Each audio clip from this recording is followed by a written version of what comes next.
Welcome to the first Saturday evening lecture of 2014. This year is actually the 90th anniversary of the University of Dundee's Saturday evening lecture series, and this year it has an excellent extended programme. I'm Patricia Watley, I'm the University Archivist, and I'm delighted to introduce one of my professional colleagues, Dr. Caroline Shenton, to you tonight. Caroline is an archivist, historian and author, and she combines these skills with great effectiveness, as you'll see tonight. Caroline is a graduate of the University of St Andrews, where she studied medieval history, and for those of you not from this area, St Andrews University is a small college across the Tay. And she was also awarded her doctorate from Oxford University.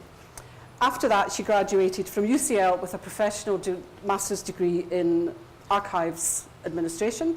So she is a professional archivist as well as being a historian. And she has authored a number of publications, including this, her first popular history book, which she's going to speak about tonight. The Day the Parliament Burned Down has been the most enormous success. It's probably even taken Caroline by surprise, the success it's been. Written in a very accessible thriller style, it was published to rave reviews in 2012. It's been praised for its meticulous research, and Mary Beard described it as microhistory at its absolute best. It won the inaugural Political Book of the Year award in 2013, beating entries which included Nick Robinson, Andrew Marr's History of the World, and Mary Robinson. It was also shortlisted for a number of other prizes, including the Longman History Today Prize, and it was Book of the Year for the Daily Telegraph, New Statesman, Daily Mail and the Herald. So a number of very exciting accolades there. And of course, all of this success was carried out in Caroline's spare time, because in her day job, she was till last year the director of the Parliamentary Archives at Westminster, and is presently on a temporary secondment undertaking a full-time study into the future of the archives accommodation, which are currently located in the Victoria Tower at Westminster in wonderful but not very practical accommodation. And prior to that, Caroline was Senior Archivist at the National Archives in Kew. If you want to tweet her, her tweet name is @DustShoveler, and that's a very ironic name because, of course, well-managed archives do not have dust. Caroline makes regular appearances on BBC Parliament, The Daily Politics and Radio 4, and reviews books for The Spectator. She's a fellow of both the Society of Antiquaries and the Royal Historical Society, and she is also, I'm very pleased to say, an honorary teaching fellow in our department, the Centre for Archive and Information Studies, here at the University of Dundee, where she teaches public history. Her book, I think, is an excellent example of how history can be written for a popular audience while maintaining its historical integrity. And now, before she feels too overwhelmed by all of this, I'm delighted to hand you over to Caroline.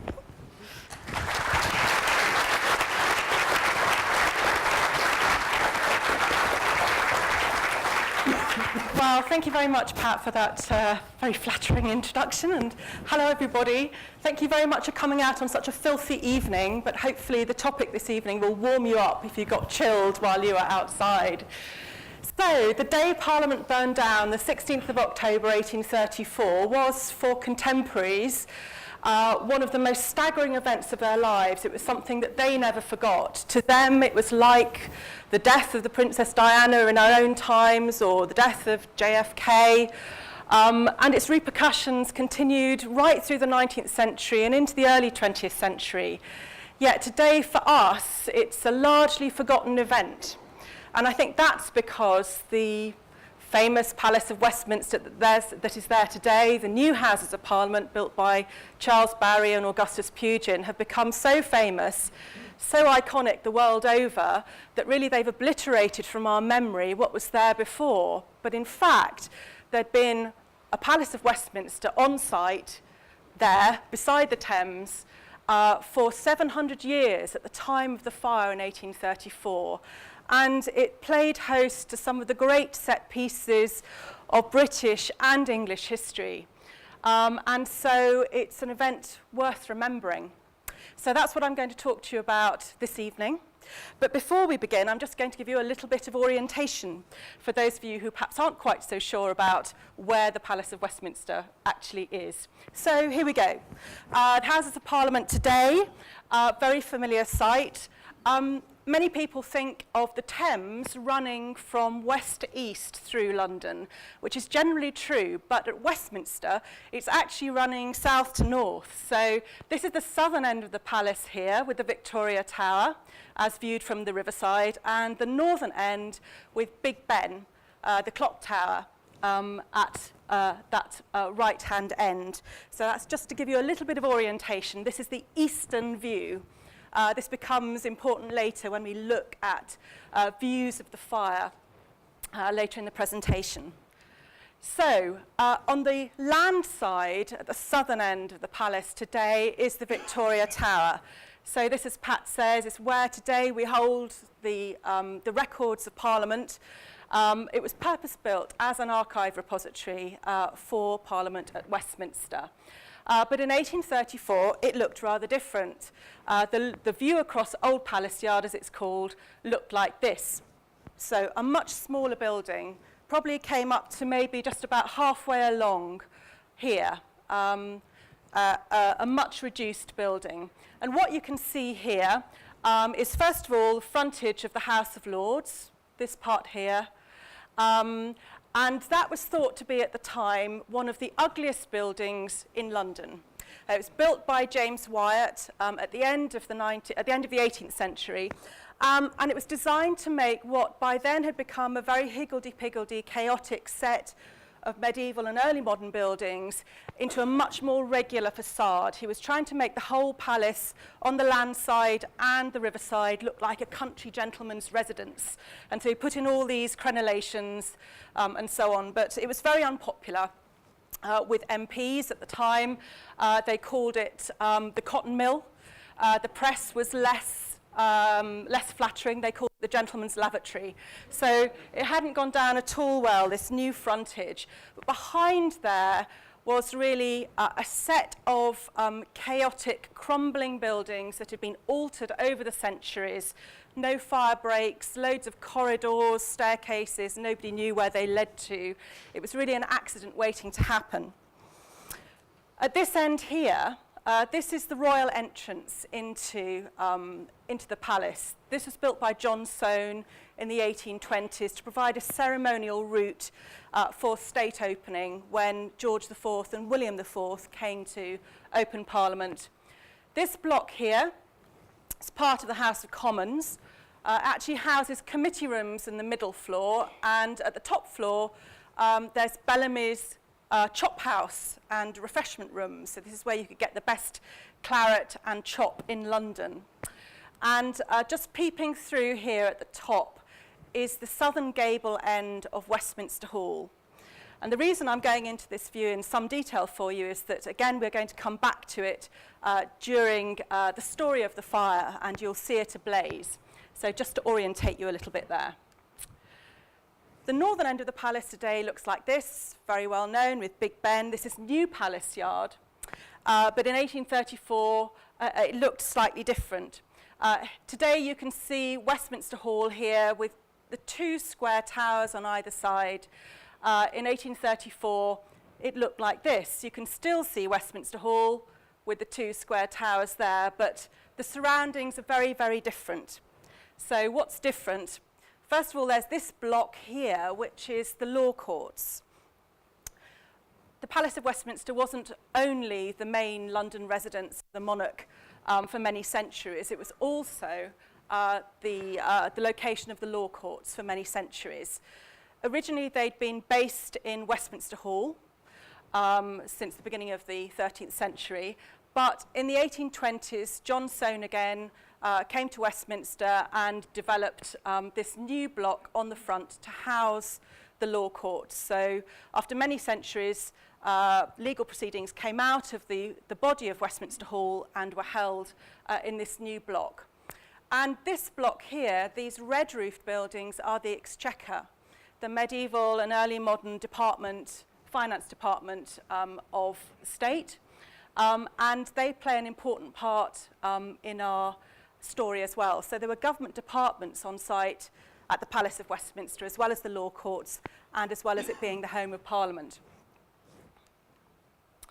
So this is a cross-section across the palace. This is the land side here, the Abbey is just here, Westminster Abbey, and that's the riverside there. And this just shows how chaotic the building had become by 1834. This is a rather poignant snapshot in actual fact. It's part of a set of plans at the National Archives at Kew from a survey done in August 1834. So really it's the final view of the old palace. And you can see that the floors are all completely chaotic. And this building here was once something else. It was actually once the Royal Chapel of St. Stephen's. But it actually, in 1834, houses the House of Commons. So if you were an MP in 1834, you would come in through this tiny doorway here, nothing fancy about it, nothing ceremonial. You'd come in through here, up some steps, up some more steps, up another staircase, across, down, down. You'd walk across, up, up, up. You can see how chaotic it's become. It's a completely impractical building. Into here, this is the House of Commons lobby here. And it was just by this fireplace here that Spencer Perceval, the Prime Minister, was assassinated in 1812. And then MPs would go into this space here. So once upon a time, the chapel occupied this part of the building. But Christopher Wren, at the end of the 17th century, put in a floor here and a ceiling here and turned what had previously been a fabulous Gothic chapel dating from the 14th century into a very small wood-lined box for the use of MPs. The Commons had moved in to use the chapel at the Reformation. They started sitting there in 1548. If you were a woman in 1834 and you wanted to watch proceedings, you couldn't get into the public galleries here. You had to sneak up into the attic and stand round this little ventilation shaft and peer down through those little windows there onto the feet of the MPs below. So you couldn't be seen, and also all you could see were a few top hats and feet and so on. So it's a building that has been vastly altered, and something terrible is about to happen inside it. This is the interior of the Commons chamber just before the fire. It was an incredibly small, sweaty box. The great debates around the Great Reform Act of 1832 had brought MPs' complaints about their accommodation to a height. They were sitting in there for hours on end, often through many overnight sittings, and it was becoming an intolerable place to work. Airless, stuffy, incredibly smelly. And in 1831 and 1833, Joseph Hume, who was born in Montrose, MP at the time of the fire for Middlesex, but subsequently for Aberdeen, put forward two motions, two debates, suggesting that the Commons should move out of its accommodation, move out of here. One suggestion was that they could simply smash through the wall at the far end there and push out towards the riverside, expand that way. But there were some more radical ideas. They could have, for example, moved to St James's in the West End, which was becoming very fashionable. That was one option. Somebody else suggested they could move to Regent's Park, where the zoo had just set up. Some people might feel that that was not an inappropriate place for the Commons to end up. But both of these debates didn't get anywhere. The motions fell, and Joseph Hume's plans came to nothing. But on the night of the fire, a wag in the crowd was heard to say, "Mr. Hume's motion for a new house is carried without division." So what caused the fire? Well, the primary cause of the fire were these things. Now, these are tally sticks.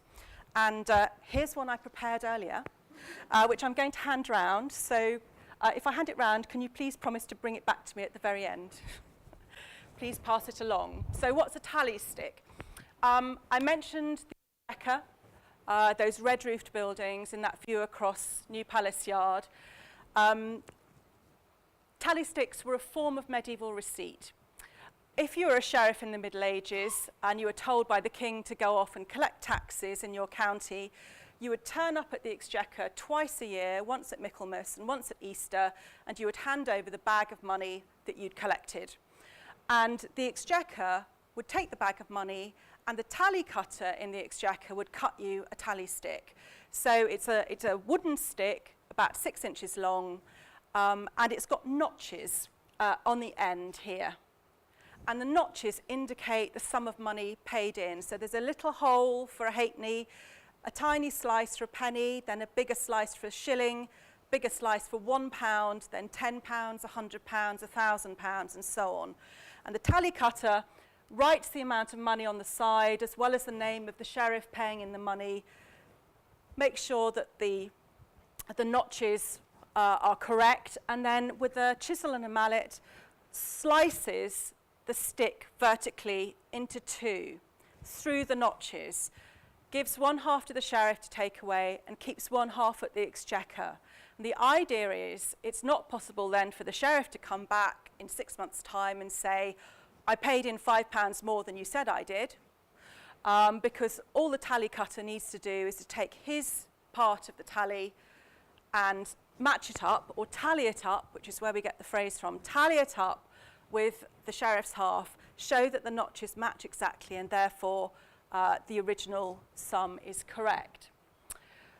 Amazingly, this process, which began in the 13th century in the Exchequer, carried on until 1826. And that's because of, if you like, the wider cause of the fire, which was really the corruption in the public service at the time. At the time, the civil service, not that it would have been called that, didn't have competitive examinations. People weren't appointed on merit. People were appointed into sinecure posts. So a sinecure post, as I'm sure many of you know, is where somebody is given a government office, takes the money for it, and then delegates the work to a deputy who doesn't get any of the money. And this was the case in the Exchequer. And the reason why this process carried on until 1826, even though it had actually been abolished by law in the 1780s, was because they had to wait for the last sinecure post holder in the Exchequer to die before closing down this whole tally cutting process. And that only happened in 1826. So, in 1834, in these red-roofed buildings here, there were 2 large rooms of leftover tally sticks, mouldering away. In previous centuries, accumulations of sticks had been given to palace servants to take away for firewood. But on this occasion, when the Clerk of Works got an instruction from the Treasury to clear out these rooms to make space for a new law court, one that couldn't fit into this building here, but there had to be space found in the Exchequer offices, the Clerk of Works did something that he hadn't done before. He thought to himself, I'm not going to give the sticks away to palace servants. I'm going to create a large bonfire. And I'm going to put the bonfire behind the Exchequer offices here by the shoreline of the Thames. That was on the 14th of October, 1834. He slept on the idea. The following morning, he woke up, the 15th of October, and thought, that's a really stupid idea. That's dangerous. And it's going to cause a lot of annoyance to the neighbours. So he came up with an even better idea, he thought, which was to burn the tally sticks in the underfloor heating furnaces of the House of Lords, which in the end caused a lot more annoyance to the neighbours.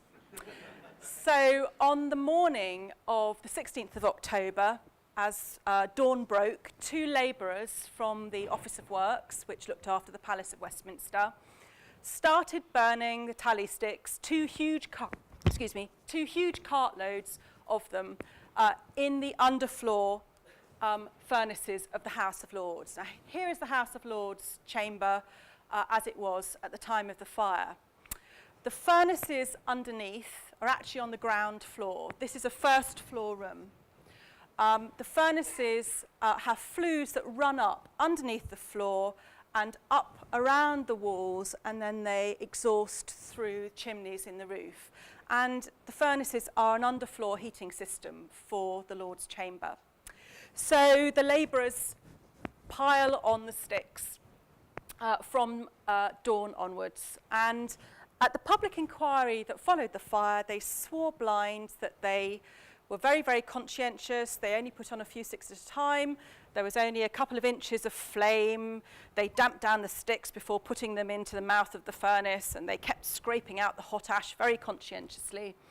But something must have been going wrong from really very early on in the day, because when the housekeeper came to open up the chamber at 10 or 11 in the morning, she noticed a little smoke in the air, as she said, but she didn't go in to investigate. The burning of the sticks carried on over lunchtime, and then around 4 o'clock in the afternoon, the housekeeper was showing around 2 tourists from Devon who'd come to see the palace. Because then, as now, the Palace of Westminster was a tourist attraction. You'd go to the Abbey in the morning and then nip over the road in the afternoon to see the House of Commons and the House of Lords. So the housekeeper is showing these tourists around, but they're terribly disappointed, and this is what they tell the public inquiry following the fire. They've come to see the Armada tapestries that hang on the walls of the Lord's Chamber, very famous tapestries from the 17th century depicting the great victory over the Armada. They were one of the sightseeing highlights of the palace. But as the tourists say, there was so much smoke in the chamber that we couldn't see them. The housekeeper tries to distract them from their disappointment, and she draws them over to have a look at this area here. That's a pew-type construction called Blackrod's box. Blackrod's the Queen's representative in the House of Lords, who sits in that box whenever the House is in session. The House of Lords is actually in recess at the time of the fire. They're due back in about 10 days' time. So it's possible for the tourists to have this tour. As they approach Blackrod's box to get a closer look, they feel a strange sensation through their boots. It's so hot underfoot that they have to step away. And they query this with the housekeeper, and she says, "Don't worry about it, it's just some guys downstairs burning tally sticks. Let's go off to another bit of the palace." And she distracts them, and she takes them behind these curtains at the throne end of the palace to see another part of the building called the Painted Chamber. So what's going on? Why isn't the housekeeper checking things out? The answer is, we're back to the sinecure system again. The housekeeper of the House of Lords is a woman called Frances Brandish. She's a posh woman, and she holds the post as a sinecure. She gets the money for it. She's delegated the work to a deputy called Jane Julia Wright. Jane Julia lives on site in the House of Lords with her family. But she is entirely dependent on the tips coming in from tourists for the family's income. She's not actually there on the day of the fire. She's left her mother-in-law in charge. So it's the mother-in-law who is showing around the tourists, and she's much keener on making sure that the tourists have a good time and don't complain. She gets a nice coin or two at the end of it, rather than checking out any health and safety problems going on underfoot. So she comes back to the chamber about 5 o'clock when the tourists have left. She locks it up, and everything is quiet for about an hour. The labourers have stopped burning the sticks, and the chamber is darkened. What's happened underfoot with all the smoke emerging is that obviously the labourers have been overheating the furnaces, and a chimney fire has been caused. And it's rumbling away underfoot, but nobody has gone to investigate. So at 6 o'clock, a doorkeeper's wife comes back from running an errand, and she walks across the darkened lobby of the House of Lords, and she sees a flickering under the door of the chamber. She opens up the doors and sees that there are flames licking up the side of Blackrod's box here, and she screams out, "Oh, good God, the House of Lords is on fire." And there's then panic within the palace. Mrs. Wright runs out of the building with her maid without their bonnets on, shockingly. That's how desperate they are to get out of the palace. Mr. Webley, the clerk of works, who made the decision in the first place to burn the sticks in the furnaces, runs up onto the roof and tries to throw a bucket of water down the chimney to try and stop the fire, but it doesn't do any good. They failed to call the outside world. They failed to call the Commons. And in fact, the outside world is only alerted about 25 minutes after the fire is first spotted, when an enormous ball of flame bursts out of that very ugly frontage of the House of Lords. And that's the first notice that eyewitnesses have that something terrible has gone on in the Houses of Parliament. And it's very clear that there is this enormous explosive ball of fire that reaches out across Old Palace Yard around 6:30 in the evening. And I learned a lot about firefighting theory during the course of researching this book. And I can tell you, for those of you who don't know, that what appears to have happened is a flashover. And a flashover is when the gases from a fire in an enclosed space get to the ceiling, they start to fall, and as they fall, they ignite everything around them and create a huge explosion. And it's very, very clear from eyewitness accounts that that's what's going on. And this was a hugely dramatic start to the fire. And it looked like this. It lit up the London skyline immediately. All the high ground around London could see it. And Charles Barry, the architect of the new Palace of Westminster, was returning from doing work in Brighton. And as he came over the South Downs and he saw the flames below him in the city, he realised what it was and is supposed to have said, "What a chance for an architect." So, just before we look at a few pictures of the fire, a little bit about the firefighting efforts. Initially, the fire is fought by local parish engines, which are tiny little two-man pumps, completely inadequate to the task. A few private insurance company engines turn up on site to help out, even though the palace is not insured. But it's only with the arrival of this man and his brigade, the London Fire Engine Establishment, the LFEE, that things start to take a different turn. So some of you may have heard of James Braidwood. He was the fire superintendent in Edinburgh between 1824, after the Great Fire there, up until 1833, when he was headhunted by the London Fire Engine Establishment to come down and create a new service of consolidated private fire insurance companies that were going to fight fires in London as a single entity. He gets the call to the fire around 7 o'clock. He arrives actually on site at Westminster about 7:25, so that's nearly an hour and a half after the fire is first spotted. He arrives with 66 firefighters and 13 fire engines, and it's clear as he arrives that things are very desperate. The House of Lords chamber roof falls in just as he arrives, and he makes the decision pretty much on the spot that anything at the southern end of the palace, which is already engulfed in flames, he will leave to perish, and he will concentrate his efforts at the northern end of the palace, which is where Westminster Hall is. So a few pictures of the fire now. So this is an engraving from my own collection. And if you like, this is the sensational tabloid view of the fire. It's designed to shock. It would have been produced in the days after the fire and handed around to titillate people. You can see that the fire has taken hold incredibly quickly. And this is something that eyewitnesses, the hundreds and thousands of people who watched the fire, comment on, just how incredibly quickly this flammable building went up. The other interesting thing that you can see in this picture is the way the space in front of Old Palace Yard has been cleared by the authorities, by the army, and by the police. And that's because at the time the government wasn't at all sure that this wasn't just the first step in a national insurrection.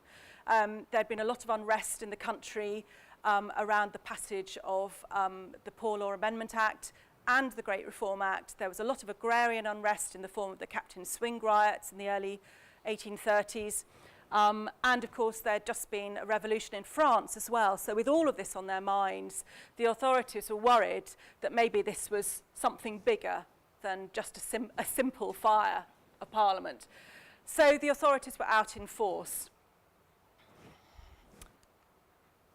another view of the fire then. It's pretty much the same position, looking across Old Palace Yard, but by a much better artist called William Heath. This is a fantastic lithograph drawn, as he said, by the light of the flames at the bottom of Abingdon Street. So this is a street that runs along the southern end of the palace. And I love this view because it gives you a really documentary sense of what's going on. First of all, you can see the huge crowds that have gathered to look at the fire. Within half an hour of the fire breaking out, all the bridges and roads around Westminster were completely clogged, and it was impossible for anybody to get closer. You can see the very brisk southwest wind driving the flames across the core of the medieval palace over the river. And that's why so many buildings perished during the fire, because of this wind direction. You can see people hanging out of the windows of their local houses to get a better view. And we know that rich people who'd managed to elbow their way to the front of the fire were bribing householders to let them sit on balconies to spectate. And you can see here as well how close Westminster Abbey is to the flames. Just a change of wind direction away and Westminster Abbey would have been affected. So if we just look at the central part of this picture, we see a little bit more. You can see here the fire engines being pumped manually by volunteers. The firemen aren't there to do the pumping. They ask people from the crowd to come in and volunteer. The firemen are there to play the hoses over the fire. They're also there to rescue items from the building. And here is a fireman with a little axe. And he's probably about to go in and smash open a window to get some treasures from the palace out.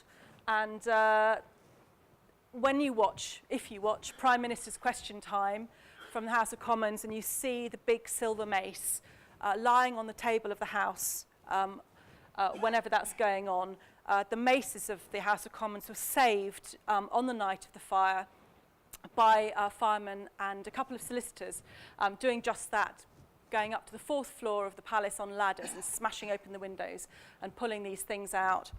There are some more treasures here being evacuated. These look like books, probably being evacuated from the libraries.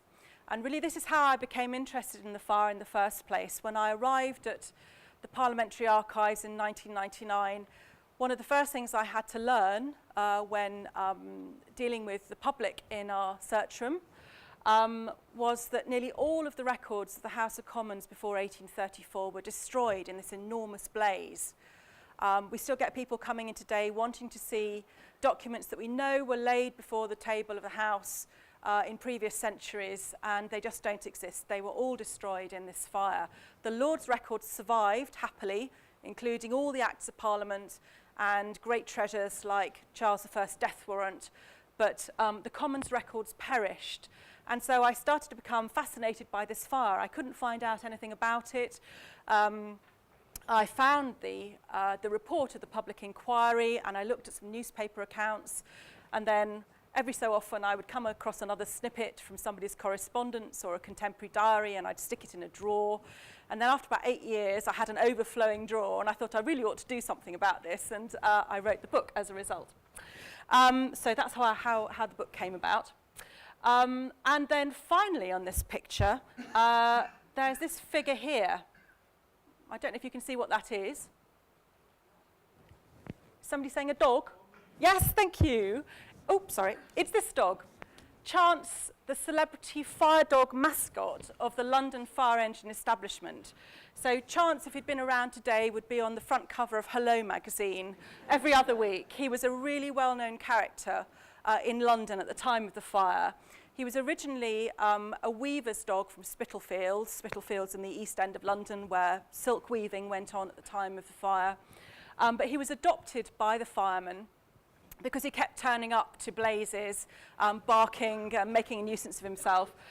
So they adopted him and they gave him a collar, which you can't read, unfortunately, there, but it says, "Stop me not, but onward let me jog, for I am Chance, the London fireman's dog."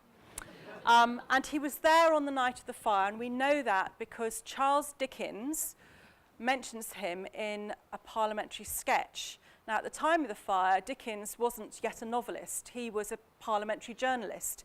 He was a reporter who sat in the galleries of the Commons and the Lords, taking down notes of the debates and then having them published in the Morning Chronicle, which was one of the main London newspapers. And he was just starting out on his writing career, and in his Parliamentary sketch, one of his early sketches by Boz, he talks about Chance being at the fire and running up and down, barking, getting under everybody's feet, annoying passers-by and making a huge amount of noise, and compares him unfavourably, or rather favourably, with an MP called Mr. Hughes, who was also running up and down, making a lot of noise, and so on. So we know that Chance was there, and we also know that Dickens was there as well. Or at least we suspect that Dickens was there, which I'll come to later. So Chance happily survives the fire. He dies about a year afterwards of natural causes, but the firemen love him so much that they send him off to be stuffed. But while he's at the taxidermist, he's recognised as Chance, the very famous dog. The taxidermist realises that he's got a gold mine on his hands, and sells him on to a travelling fair instead of giving him back to the firemen. There's a huge fight, the firemen grab him back, and then Chance sits in a glass case at the back of the firemen's headquarters in the City of London until around 1880, when he's auctioned off for a fireman's benevolent fund, and we don't know where he is now. So I'm asking you, if you happen to be rootling around attics, junk shops, car boot sales, and you see a glass case with a dog in it that might be Chance, then I'd be very pleased to hear from you. Okay, third view across Old Palace Yard as it's burning. We've seen the tabloid view, we've seen the reportage view. This is the psychological view, and who better to do that than Turner? Turner was there, like many other famous people, many famous artists, on the night of the fire. And he produced a series of fabulous watercolours, of which this is one, and today at the Tate Britain, and also a couple of very famous oil paintings of the fire. When I was researching the fire, there was sort of urban myths about the fire, saying that people stood around clapping and cheering because the Houses of Parliament were going up in flames. It's true that people were clapping, and there were a few cheers, but I came to the conclusion, reading eyewitness accounts, that they were clapping and cheering because it had become, if you like, a cinematic spectacle. That's what we would say today. It had become an objectified experience. It was almost as if there was a sort of glass wall between the crowds and the building as it burned. And that's why they were clapping, because really this was something completely outside their normal everyday experience. The light show that was never seen before, even at great state fireworks for coronations and so on. And many eyewitnesses commented on how amazing it was to see the towers of Westminster Abbey and its stonework lit up, floodlit, as we would say today. People found it astonishing. Some people found it awesome in the true sense of the word, and some people found it terrifying. And one aspect of the fire that's very interesting is the psychological impact on the crowd. And some people appear to have suffered from post-traumatic stress disorder. People in the crowd were physically injured by the smoke and the flames and falling beams and so on, but some people were also mentally injured by it, including the Prime Minister, Lord Melbourne, for example, who was prone to depression through his life, and we know that he suffered from flashbacks, terrible flashbacks, to the fire whenever he was at his lowest moments. So that's a very interesting aspect of the fire, and I think something that Turner captures in his pictures, this sense of great elemental forces and how tiny human beings are in the face of them. By 9 o'clock in the evening, the House of Commons has been completely destroyed. It's just here, and behind this great sheet of flame is Westminster Hall. And that causes the Chancellor of the Exchequer to shout out around this time, "Damn the House of Commons, let it burn away, but save, oh save the hall." And a huge amount of effort went into saving Westminster Hall. All the firemen were there, loads of volunteers on the grounds, from the highest in the land, the king's illegitimate sons, right down to the poorest labourers, were all in there trying to save the hall by shinning up ladders to get out onto the windows, break open the windows, and fight the fire from outside, or to get onto the roof and create a fire break by taking the tiles off the roof. Obviously, this is the great Norman feasting hall at the core of the palace, with its fantastic 14th century hammer beam roof, one of the great masterpieces of medieval carpentry. And that's why everyone was so desperate to save it. And what you can just see here is the problem with Westminster Hall. One of the problems was that it's so huge that the hoses of a single fire engine wouldn't stretch from one end to the other. So they had to attach a relay of fire engines together to pump the water down to the far end, the water having come from outside in New Palace Yard, from under the cobbles. They had to get it all the way down to the bottom, and that's what you can see here. Here's one fire engine, there's another one in the distance there. And you may just be able to see as well here, there's a figure here that's just lifting a pint of beer to his lips, and he's probably a volunteer. I mentioned that volunteers from the crowd pumped the engines. For every hour that they managed to do that for, going in and out in 5-minute relays, because it was very energetic work, they'd be given a beer token, and they could exchange the beer token in a local pub for a pint of beer. And one of the most enjoyable parts of my research was trying to work out how many pints of beer were drunk on the night of the fire based on the compensation claims from local publicans to the Office of Works. The firemen were incredibly brave, and 3 of them stood here on a tiny little lead platform, a lead flat here, with the flames all around them, their backs to the shattering glass of the great south window of Westminster Hall, playing the hoses over the flames. But it was only with the arrival of something on the riverside that their job got easier and that Westminster Hall was saved. Here we can see the eastern flank of the palace, the riverside of the palace. You can see that it's low tide. You can see all the people staring at the fire on boats and on the shoreline, but it's low tide, and that's prevented the great floating engine of the London fire engine establishment from coming upriver to help fight the fire from the eastern side, and that's what's really going to make a difference to saving Westminster Hall. It's only at 1 in the morning that the water rises, allowing this super duper piece of BMW kit to come upriver. It's a barge mounted engine with a great big hose that can be stuck into the river, that can then be shot out. The water can be shot out onto any riverside building that's on fire, and it can shoot at the rate of a ton of water a minute. So when it finally does get upriver at 2 o'clock in the morning, that plus the efforts of all the volunteers and a lucky change of wind direction is what saves Westminster Hall, and it's still there today for us, even though most of the rest of the palace was destroyed. A little bit more about firefighting on the river there. You can just see the floating engine. It's just there rather indistinctly, with the name of its former owner's Sunfire on the side of it, just getting in position there to fight the fire. And Turner captured the floating engine coming upriver in this one of his most famous oil paintings. Here is the barge pulling the floating engine, coming upriver towards the source of the conflagration there. The core of the medieval palace was destroyed as a result of the fire. By about 3 o'clock in the morning, the fire was still blazing, but it was starting to come under control. The ultimate damage you can see in this greyed out area here where there's a dotted line. The law court survived, in fact, and stayed there until the 1880s when they moved to the Strand.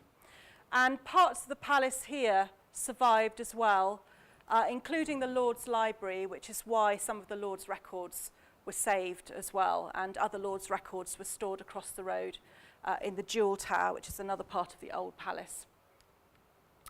A few before and after shots then, before we finish. This is the Commons Chamber before. This isn't a photograph, it looks like one. It's just a fantastic charcoal drawing. Keep your eyes on the 3 windows at the far end. That's before. And this is after. And you can see what's happened is that the ceiling and the floor put in by Christopher Wren at the end of the 17th century have fallen in when the roof fell in. And what's happened is that that wooden box has been burnt away, and St Stephen's Chapel has been revealed again as the original fabulous royal chapel that that space once was. And this is something that antiquaries raved about when they saw it. They felt it was the old palace coming back to light, shed of all the filthy accretions of later politics. And they loved it. And you can see people here wandering around the ruins to get a better look. The Painted Chamber was one of the most famous rooms in the palace as well. It was the place where Charles I's death warrant was signed by Oliver Cromwell. It had originally been the king's bedroom in the middle of the 13th century, adorned with fabulous wall paintings, hence its name. But by the 1820s, it had become very degraded. People had forgotten that the wall paintings were there.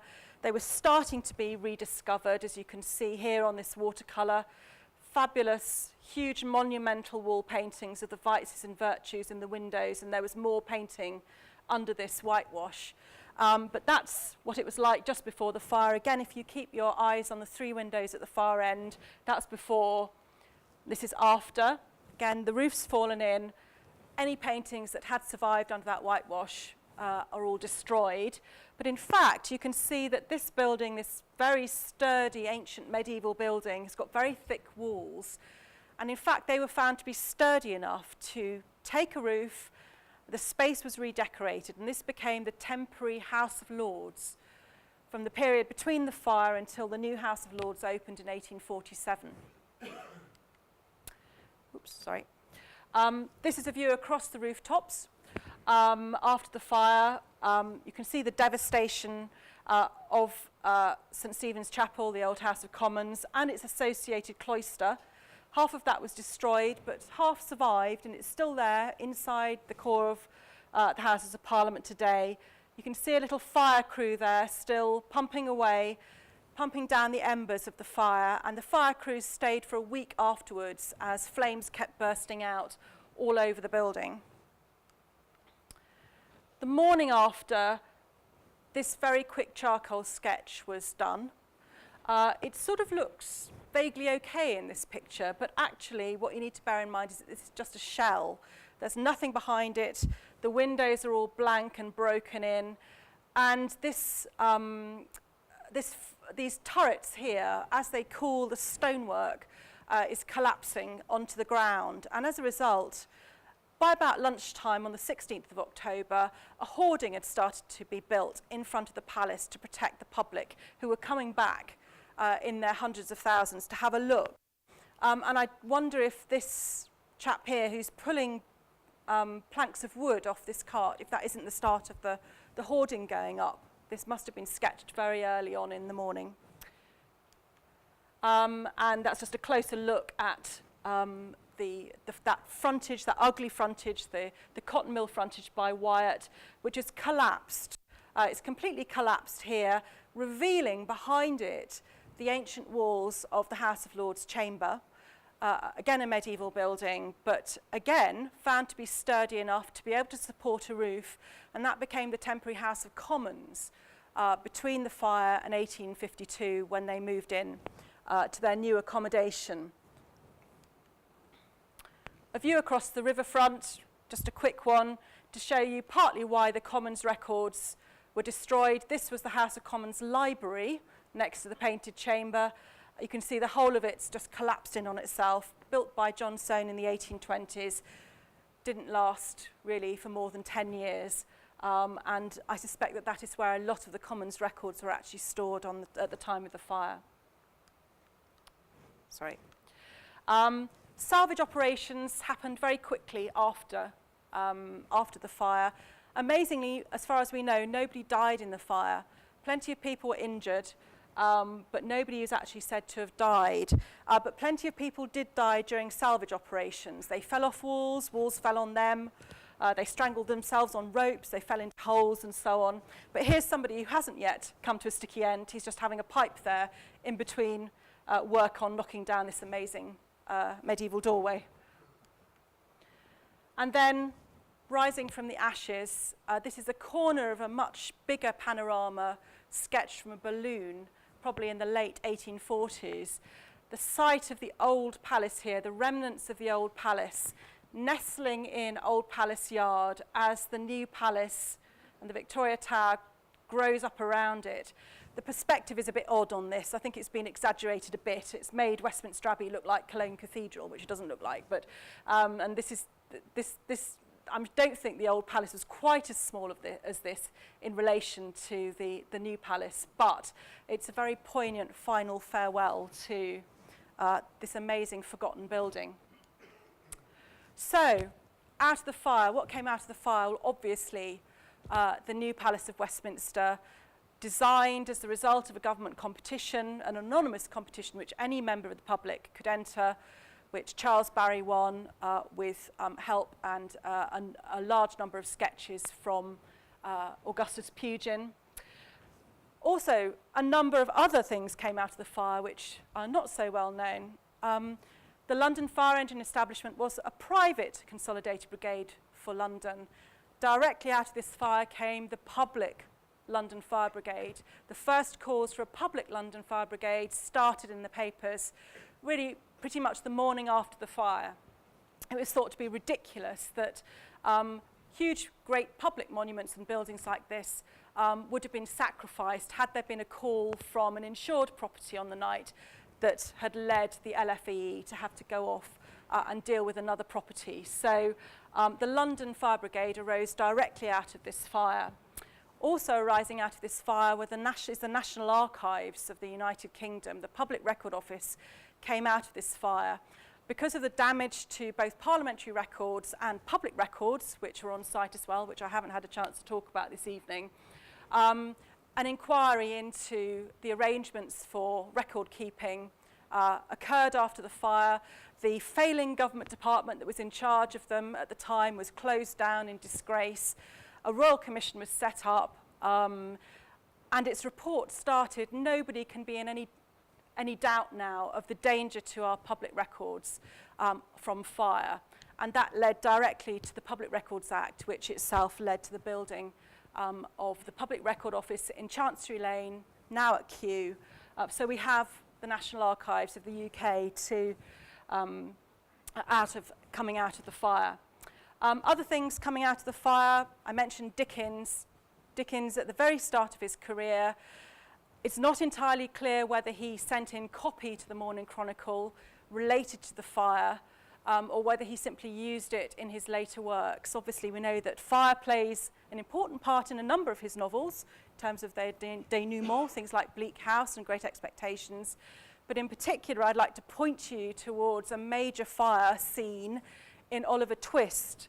Oliver Twist, his second novel, written 3 years after the fire at Westminster. Huge conflagration, which is a bit odd. It occurs when Bill Sykes has beaten Nancy to death, he's fleeing London, and then he stops to help put out a huge fire. It's rather odd. It's a rather odd episode. It doesn't drive the narrative forward in any way. I suppose you could say it's symbolic of the burning up of his morality or something like that. But if you compare the fire scene in Oliver Twist with eyewitness accounts of the fire, such as were produced by Pugin, who was there definitely witnessing the fire, they're very, very similar. So I do wonder whether that isn't Dickens giving us his eyewitness version of what it was like to see his own workplace go up in flames. And there are a huge number of much smaller outcomes from the fire, both in terms of public life and in terms of people's own reactions to it. But overall, that down is worth remembering. Thank you very much.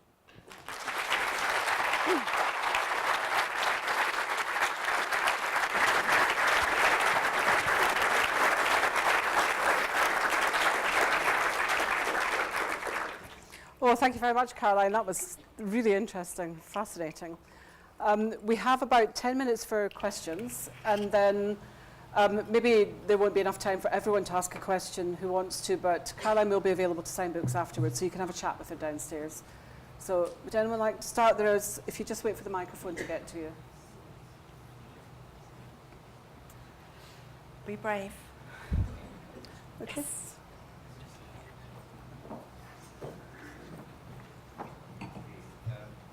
When was the new Parliament actually completed? I don't think that's. And I don't think that's on. any photographic records? Can you hear that? That's a good question. When was it actually completed? Some people would say it's never actually been completed. It was pretty much complete by 1860. It started to be built in 1840 after the foundations were cleared and created. Work officially stopped on it in 1870, but it's been tinkered with ever since.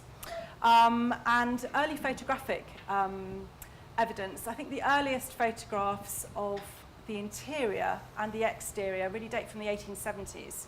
So one of the tantalising things is that we don't actually have pictures of the construction in photographic form, but there are a number of pictures of the construction, both painted and engraved, and particularly in the London Illustrated News, which started in 1842. That documents the building of the palace in really quite a lot of detail.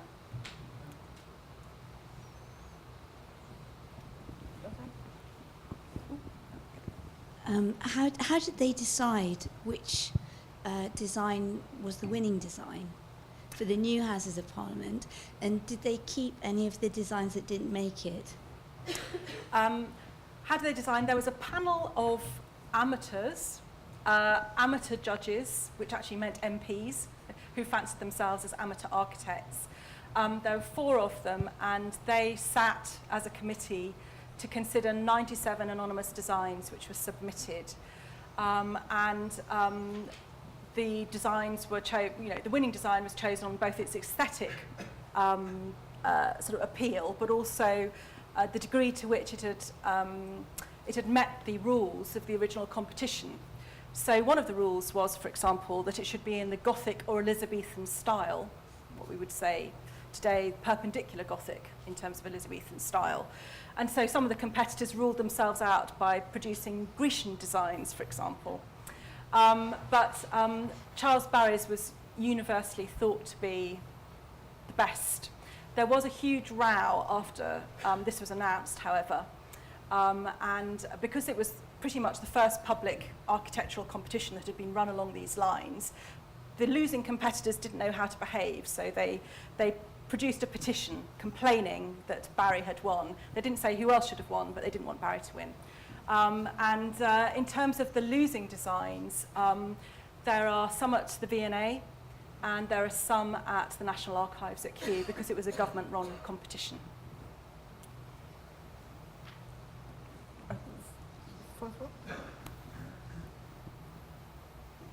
Are there other medieval remains apart from Westminster Hall in the new building? Yes, there are. So the cloister survived, as I mentioned. That's very late medieval. That's actually 1520s. The Jewel Tower that I mentioned, where the Lord's records were held, is now run by English Heritage, is actually on the Westminster Abbey side, but that was once part of the precincts of the medieval palace. And the crypt chapel, which today is the Parliamentary chapel, which was the undercroft of St Stephen's Chapel, survived. It was very heavily restored by Barry's son, very heavy Victorian Gothic restoration and decoration, but that still survives as well. So those are the surviving parts. There are also surviving parts of the fabric, sculpture, and some woodwork at both the British Museum and at Sir John Soane's Museum. Fragments taken away as souvenirs during John Soane's building work. At the front here.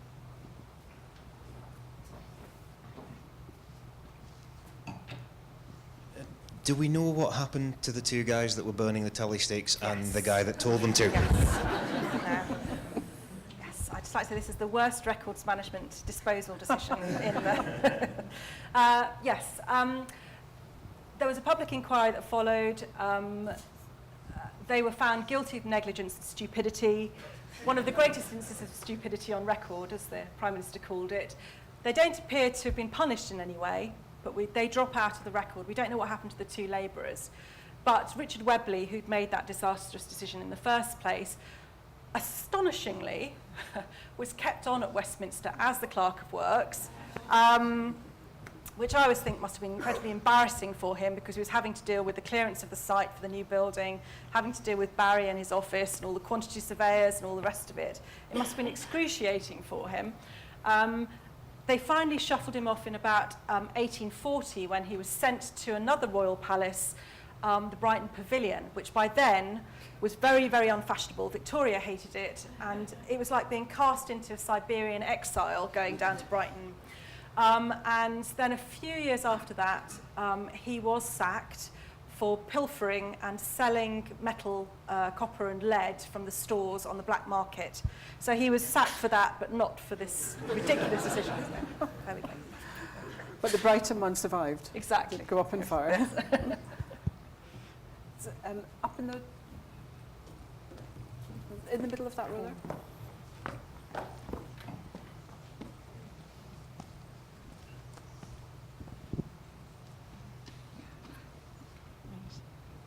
Did they record what was actually lost at all, apart from the buildings? I think the answer to that is yes and no. They, where records existed before the fire, we have some inkling of perhaps what furniture was there. We know very, very little about the Commons records that were destroyed in any detail, because they weren't listed in detail.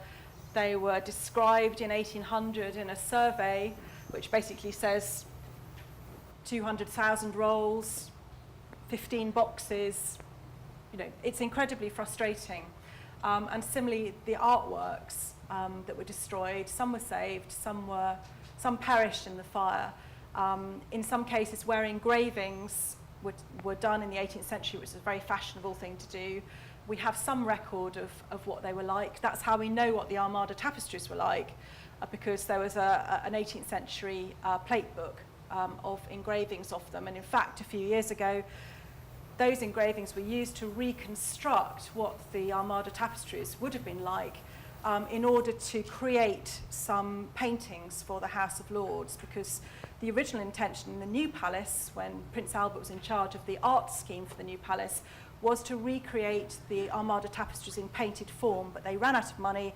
Prince Albert died, so this never came to fruition, and there were blank spaces on the walls of a particular building, a particular room in the House of Lords that were intended for the Armada tapestries. So a few years ago, when an American philanthropist gave money to complete this project, the original source material were these 18th century plate books. No, one of the great frustrations of the fire and researching it, and you know, this is for everybody really, is that there are actually very, very few depictions of the interiors of the building, and very little is known in detail about the treasures inside, other than very general descriptions. Are there any other questions? No, well, that's if they're not. There's a gentleman over there with the gentleman in the red sweater as well. Oh yes, sorry. Presumably, parliamentary democracy did not cease when the Parliament burned down. Where did the Lords and the Commons sit? Yeah. So in the meanwhile. So those two buildings, the painted chamber with the thick walls became the House of Lords, and after being re-roofed and refurbished, and the Commons went into the former House of Lords, which, although the roof had come down, the walls were still standing. And the new buildings were actually ready to be occupied by February following. So it took them 3 or 4 months to refurbish, which is pretty impressive. I think one of the interesting things about this is that all the great debates about Chartism, about the Corn Laws, about the Irish famine, about war in Afghanistan, and the sort of the lead up to the Crimean War, all of that happened in temporary buildings. And all the great passage of legislation relating to the railways in particular, great railway mania of the 1830s and 40s, all of that took place in temporary committee rooms, which are basically like shacks, like porter cabins in New Palace Yard. So I think that's something that again, people have forgotten that the new palace didn't spring fully formed from an Airfix kit. It took a very long time to build, and in the meantime, the work of Parliament continued through some of the most crucial decades of the 19th century. Okay, well, I'm afraid I think we have to stop there. If you want to find out more about Caroline's work, she has a blog. If you Google her, you can see her blog. The latest one, I think, was 10 Ways the Georgians were better than Victorians. Not And entirely one reason was they had better wars. Yes, that's right. Better named wars. Better everything, really, as far as you're concerned. So now I'd like to hand over to my colleague, Caroline Brown, who is going to give the vote of thanks.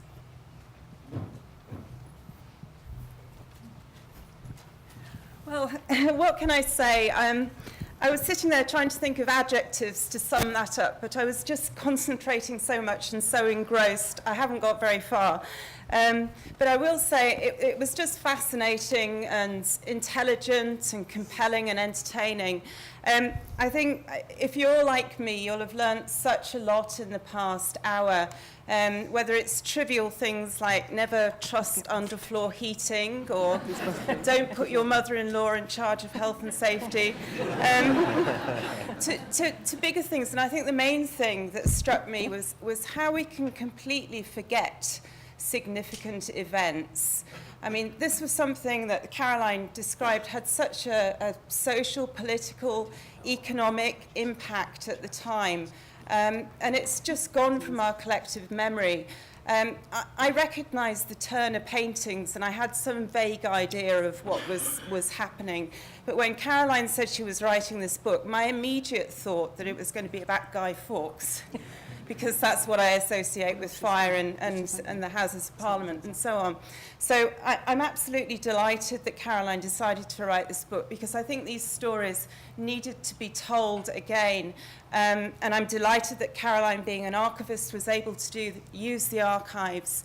I think we can all see that the research that she's done has been absolutely excellent and in-depth, and thank you very much for coming, Caroline, and delivering the results of that research with such intelligence and clarity and in such an entertaining way. So, thank you.